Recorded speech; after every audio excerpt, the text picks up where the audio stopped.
Thank you for coming back to my channel. Today I want to talk about a young man whose cry for justice and dignity sparked a movement that lit the hearts of millions. In December 2010, Mohamed Bouazizi, a 26-year-old Tunisian street vendor in Sidi Bouzid, woke up like he always did, pushing his cart into the streets just to survive and to support his family. But instead of being allowed to work in peace, he faced constant harassment from street police and municipal officials.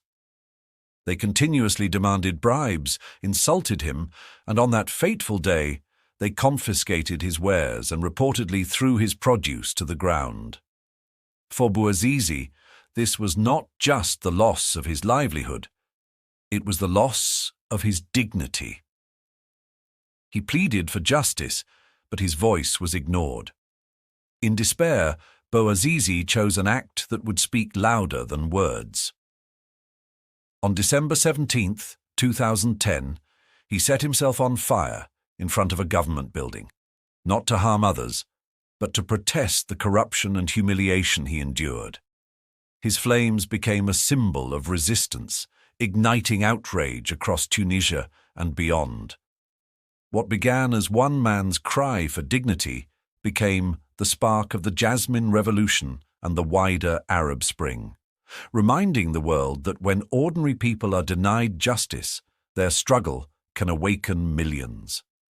The streets filled with voices that had long been muted. Young and old, rich and poor, all marched for freedom, for justice, for the right to be heard.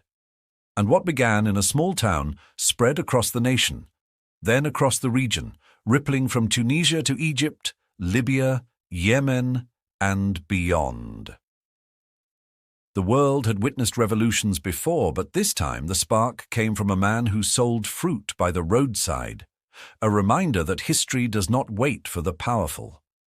Mohamed Bouazizi's cry for dignity was heard far beyond Tunisia. It reminds us that borders do not bind corruption and injustice. They can take root anywhere, whether in Djibouti, in Somalia, or any other place where ordinary people are silenced. The lesson is clear.